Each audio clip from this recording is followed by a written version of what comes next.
tulla sen kaverin sinne sitten ja mä menin mökille sitten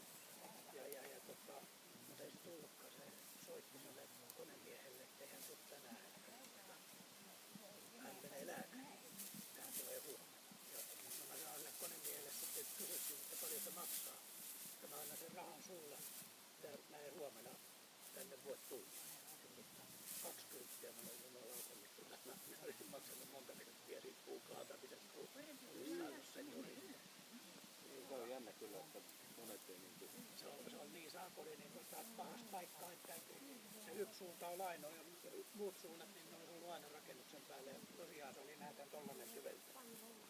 Sitten kannata leikata. Ei.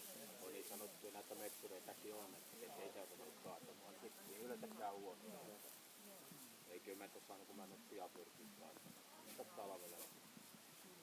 Aina yleensä etukäteen käysin kaatamaan. Suunnittelen sen miltä pääsin lopulta kaatamaan. Väliin sitten kun linja, niin sitten käytiin niin kuin